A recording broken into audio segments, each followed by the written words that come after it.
Bine v-am găsit, dragii mei din Zodia Gemeni, oriunde v-ați afla. Bine ați venit tuturor pe canalul meu, Tarot Flori de Loto. Numele meu este Nina, pentru cei care nu mă cunosc. Și, desigur, mă bucur ca de fiecare dată să vă am alături, atât pe dragii mei abonați, cum de asemenea și pe cei care sunteți poate pentru prima oară aici pe canal.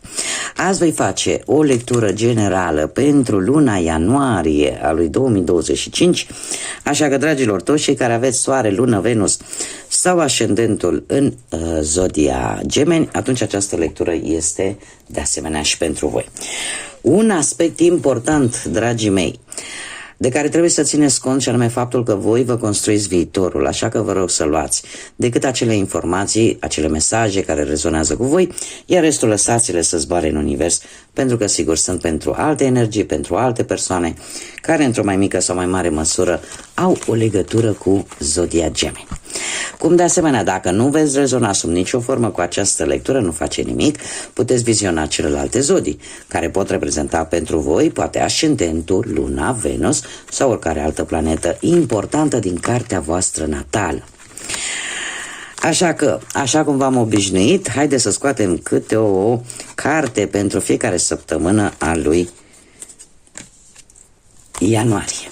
Da? Cei care sunteți abonați deja v-ați obișnuit la fiecare început de lună facem această lectură generală, urmând ca după aceea să continuăm cu alte lecturi. Și încă o carte. Bun. Haideți să vedem ce vine pentru dragii mei din Gemeni. Prima săptămână din ianuarie. Prima săptămână din ianuarie l-avem pe unul care vine cu un avertisment. Mare grijă cu mândria. Mare grijă cu mândria și mare grijă cu orgoliu. După cum bine știm, pe unul, da, are această, ca să zic așa, renume, care reprezintă un pic mândria aia exagerată. Da? A doua săptămână avem craniul, care vine cu secrete ascunse care te pot răni, orică afli. Iar asta nu va face decât să te facă să-ți faci griji și să aducă niște situații tensionate în a treia săptămână. Totuși, sfârșitul lui ianuarie sau a patra săptămână din ianuarie se pare că vei simți nevoia să te protejezi și o vei face chiar, cum să spun eu, destul de bine. Este foarte interesant. De ce? Plecăm încă din prima săptămână, să vedem acum ce ne spune și tarotul, dar pentru unii dintre voi e posibil ca o anumită situație încă din prima săptămână din ianuarie să declanșeze un șir de evenimente care să dureze cam pe tot parcursul lunii ianuarie. Ce se întâmplă? E posibil ca voi, poate dintr-un puseu așa de orgoliu, să spuneți anumite lucruri în anumite situații care vor declanșa, deci vor fi factorul declanșator al unor secrete ascunse care vor ieși la iveală și care, logic fiind, secrete ascunse, de obicei secretele când sunt ascunse nu e de bine, da? Ca să ne fie clar, că de-aia sunt secrete și de-aia sunt ascunse. Iar asta va provoca anumite situații destul de tensionate, care e posibil pentru unii dintre voi să vă aducă un pic de îngrijorare, un pic de teamă, iar voi va trebui să simțiți nevoia de a vă proteja și să luați măsurile necesare ca voi să fiți protejați. Acum, haideți să vedem ce ne spune și tarotul. Da? Și intrăm așa în pâine și să vedem mai întâi viața profesională pentru dragii mei din Gemeni, luna lui ianuarie. Ce vine pentru... Să tot întorc, le voi lăsa așa. Da, dragii mei, avem judecata, un as de monede și un cavaler de cupe.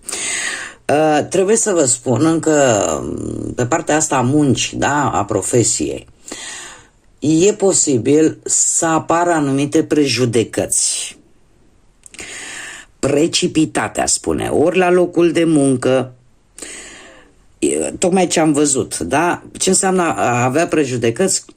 Cred că mulți dintre voi știți, pentru cei care nu sunt în clar cu acest cuvânt, înseamnă de a judeca pe ceilalți în funcție de anumite criterii, care să nu aibă nicio legătură cu comportamentul real al respectivei persoane.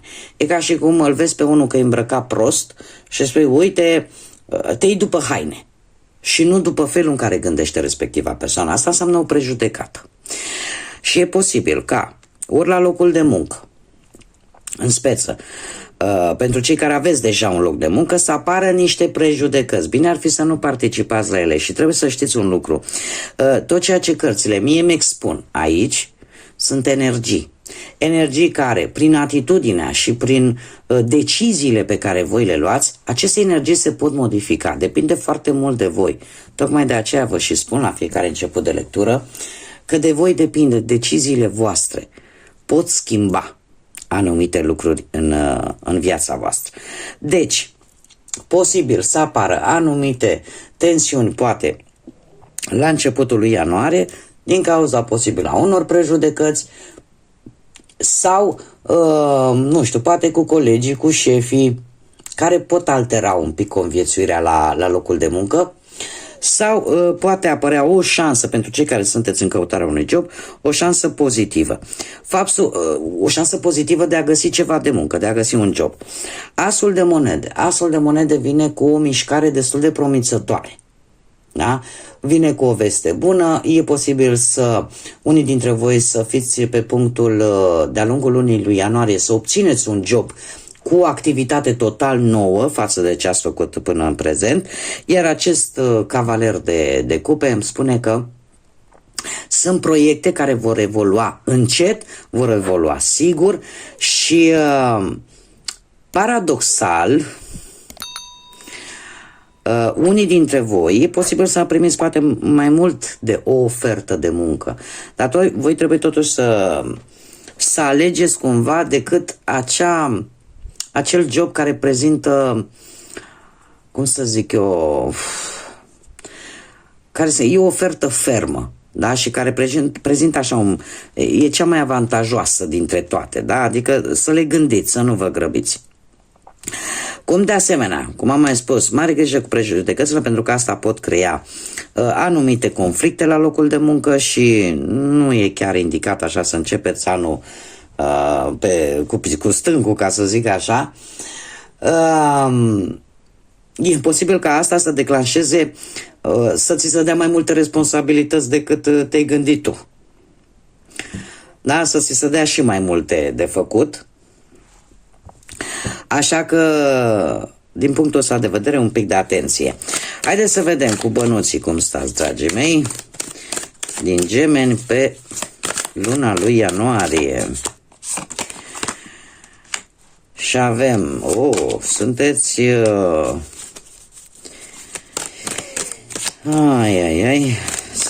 să vedem. Dragii mei,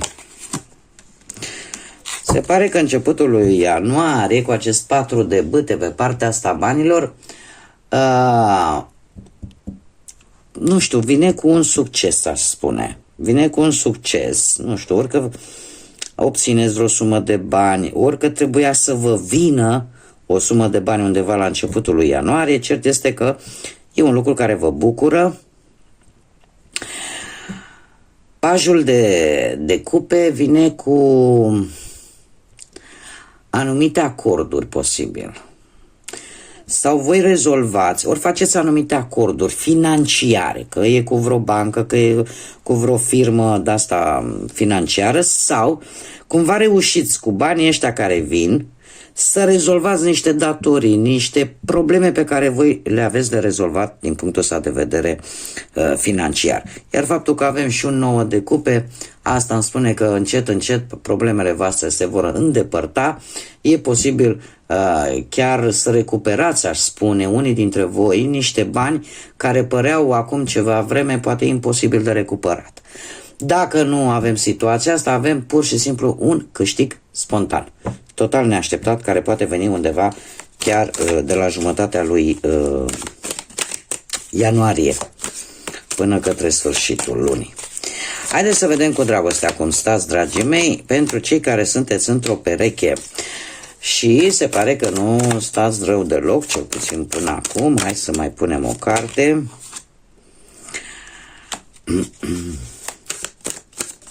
Hopa, hopa, foarte multe. Au vrut să cadă, nici nu le iau de jos, înseamnă că nu vor să fie aici. Vom extrage altă carte și pe urmă ne uităm să vedem care sunt cărțile care n-au vrut, pur și simplu, să fie amestecate. Cel puțin pe ramura asta le voi pune aici deoparte. Bun, cei care sunteți într-o pereche, avem un 10 de cupe. Dragilor, se pare că lucrurile sunt, nu știu, ori dacă voi ați crezut că se desfășoară într-un anumit fel, dar trebuie să vă zic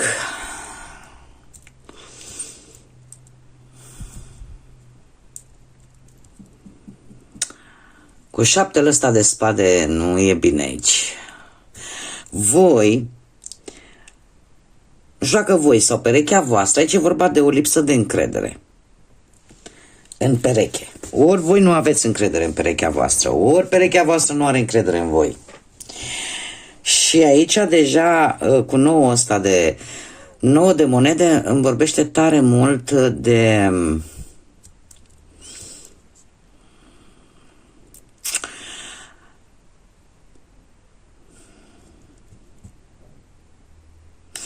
haideți să o luăm așa, pentru că este în contradictoriu. Am două cărți în contradictoriu cu una singură, care nu prea este grozavă.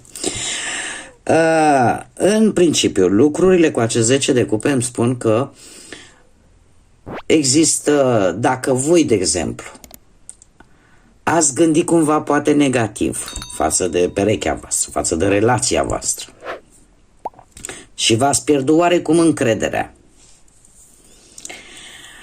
trebuie să vă spun că am două variante. Trebuie să vi le spun pe amândouă. Da? Deci, ori unii dintre voi există sentimente, există acea noțiune de relație, de familie, da? Totuși aici cineva își pierde încrederea. Aici cineva ori a greșit, ori a spus ce nu trebuia, ori cumva nu s-au spus poate niște lucruri, sau dacă s-a spus ce nu trebuia. Și intervine la un moment dat, dacă lucrurile nu se îmbunătățesc, intervine acea idee de schimbare, de a schimba ceva, ori relația, ori ceva în relația voastră. Asta ar fi prima variantă. Pentru alții, aș spune că sunt unii dintre voi care, într-adevăr, v-ați făcut o felul de gânduri negre și ați spune, dom'le, dar dacă mă înșeală, dar cum să mai am încredere? Adică tot ați avut gândurile astea încă de la începutul lunii ianuarie și pe tot parcursul ei. De ce? Pentru că e o lipsă de încredere. Deci aveți senzația că sunt lucruri care nu vi se spun. Dar, pentru varianta asta, dacă vă regăsiți aici, mie cu acest 9 de monede, mi se spune că dacă există înțelegere, dacă există iubire, e posibil ca lucrurile să funcționeze și toată încrederea asta pierdută să o regăsiți, să o recuperați. Da? Acum depinde de voi unde vă puteți regăsi și în care situație vă puteți regăsi. Haideți să vedem cei care sunteți singurei. Cei care sunteți singurei. Am zis că vă spun care sunt cărțile care au căzut jos. Stați așa. Ce a căzut jos?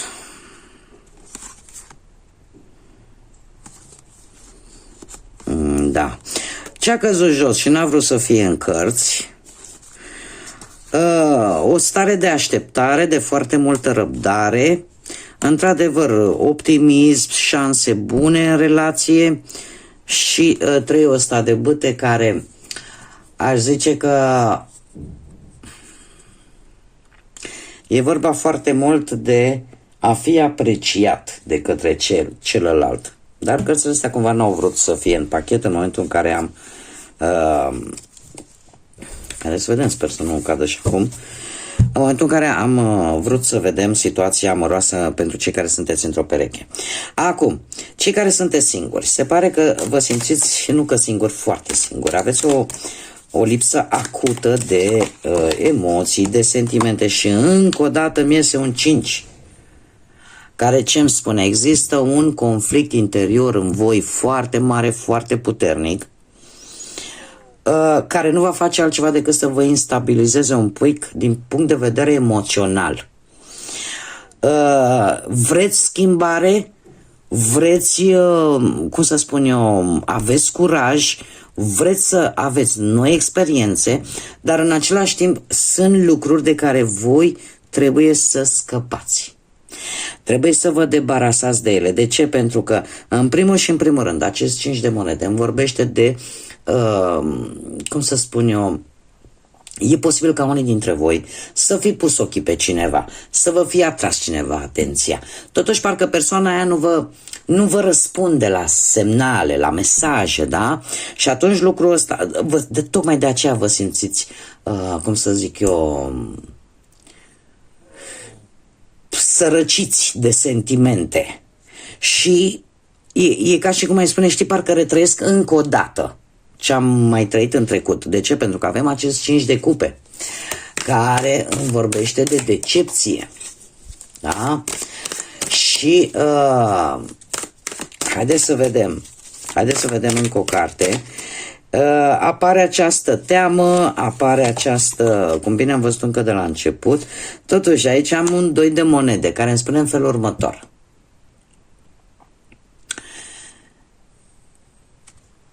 Să încerci cumva să nu spui, știi, îmi fac timp pentru persoana care e posibil să vă intereseze, dar tu să nu o faci. Chiar dacă, deci este o contradicție care se duce probabil în unii dintre voi de-a lungul lunii lui ianuarie. De ce? Pentru că dacă voi, de exemplu, sunteți interesați de o persoană, dar persoana respectivă poate nu vă acordă atenție în anumite momente, nu mereu, voi nu mai insistați. În momentul, de ce? Vă dezamăgiți imediat, dați înapoi, da? Pentru că avem 5-ul ăsta de cupe care îmi vorbește de o dezamăgire profundă. Vă speriați, dați înapoi și pe urmă am acest 2 de monede care de fapt îmi spune, știi, nu spune că îți faci timp dacă nu este așa. Nu spune că lasă că o să insist dacă nu o să fie așa. Dar aici există un conflict, în interiorul vostru există un conflict. Un conflict care duce către o teamă de a mai încerca. Pentru că cumva nu mai vreți să fiți zdrăniți și e de înțeles lucrul ăsta. Doar că de multe ori nu trebuie să-ți faci curaj, pentru că dacă nu încerci, nu câștigi, sau dacă nu riști, nu câștigi. Nu? Așa era o vorbă. Adică nu trebuie să vă lăsați chiar așa debusolați din prima. Da? Mai ales că 5-ul ăsta de monede, cum am mai spus, poate că nu e persoana asta. Dacă vezi că nu are niciun interes, dacă nu are niciun fel de interes vis-a-vis de tine, ia sta, nu e nicio problemă. E lumea plină. Încerci în altă parte, dar nu trebuie să te blochezi tu pe tine. Da? Și să zici că lasă că nu mai îmi fac timp, că nu mai am nevoie. Da? Se duce așa, apare necesitatea de a avea pe cineva, dar în același timp parcă și teama asta de a nu mă fi rănit încă o dată. Foarte interesant aici. Să vedem numerele angelice pentru voi în această lună ianuarie și avem de 4 ori 1, asta înseamnă posibil ori data de 4 ianuarie, ori data de 1 ianuarie. Și spune în felul următor. Universul organizează, așează persoanele și experiențele în drumul tău pentru a te ajuta pe tine să ai reușite. Și în felul ăsta te va ajuta să te trezești și să-ți dai seama cine ești cu adevărat. Iar aici sunt treaz, adică apare o trezire la nivel spiritual, desigur, la nivel mental. Vor apărea, probabil, vor fi date importante, 1 sau 4 decembrie, în care efectiv îți vei da seama, vei vedea mult mai clar anumite lucruri, dar prin intermediul altor persoane. Știți cum se spune? Că Dumnezeu lucrează prin oameni. De asemenea, avem data de 8 ianuarie, 8 ianuarie, care ne spune în felul următor, în care tu vei avea un succes în această dată. Talentul tău pentru a stabili și a obține acele lucruri pe care tu ți le dorești este fabulos. Ești autosuficientă și capabilă să reușești ambițiile pe care tu le ai. 8 reprezintă acel cerc infinit de la creație. Și într-adevăr 8 este un număr karmic. Da? Așa că e posibil ca data de 8 ianuarie pentru voi, dragilor, să fie o dată importantă în care voi să reușiți ceva ce pentru voi este important. Care este mesajul îngerilor? Mesajul îngerilor ne spune în felul următor. Lucrează cu energia. Viața poate să-ți dea energie pentru că asta este esența sa. Chiar dacă, fără alte prelungiri, corpul tău este un câmp extraordinar de energie care va răspunde pozitiv la energia iubirii. Sufletul tău și mâinile sunt activate pentru a transmite energie pozitivă către cei dragi ție sau către clienții tăi. Se pare că unii dintre voi poate să lucreze, nu știu, în domeniul ăsta, nu știu, poate cum avem meditație, sau să lucreze cu mâinile, da, sau să aveți acele terapii energetice care se fac, sau poate că unii dintre voi sunteți în mediul ăsta medical, de ce nu, da, sau în domeniul psihologiei, da? Și cumva simțiți că puteți face lucruri foarte bune prin folosirea mâinii. Da? Știm foarte bine că mâinile și palmele în general și extremitățile noastre sunt puncte de intrare și de ieșire energetic vorbind, de energie, da? Așa că folosiți-le din plin de-a lungul lunii lui ianuarie. Haideți să vedem ce inițiale de nume, prenume, pseudonim sau porecle de persoane cu care voi veți... Numai un pic. Este cineva important pentru unii dintre voi. Cineva care începe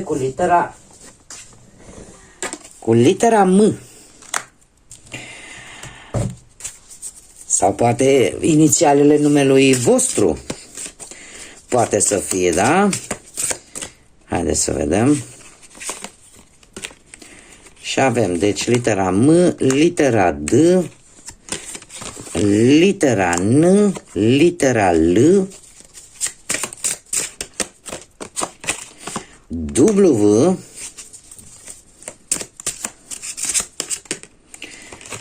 R, au ieșit, atâta le las. Ia stați așa, că au ieșit foarte multe. Avem litera Z, litera P, litera I și încă o dată, fiți atenți că se repetă litera M. Pentru cineva este foarte important această literă. Haideți să o punem așa ca să se vadă toate. Bun. Deci, dragii mei, acestea sunt inițiale de nume, prenume, porecle sau pseudonim de persoane cu care voi veți interacționa de-a lungul lunii lui ianuarie sau care vor avea ceva importanță pentru voi. Cum de asemenea vă puteți regăsi și voi cu inițialele voastre în aceste litere. Ca și zodii, vreau să vă spun că predomină zodiile de aer, la fel ca și voi, Gemeni, Balanță, Vărsător, cum de asemenea predomină și zodii de apă, Rac, Pești, Scorpion și mai puțin, dar nu deloc, Taur, Fecioară sau Capricorn. Bun, dragii mei, aceasta a fost lectura generală pentru luna ianuarie.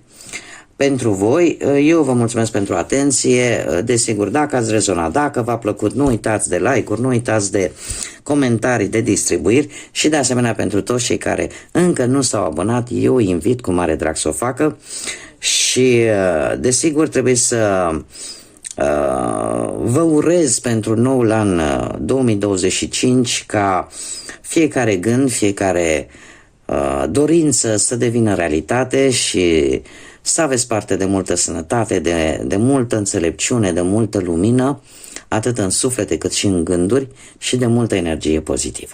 Până data viitoare, când ne vom reîntâlni, numai bine și să fiți iubiți, dragilor!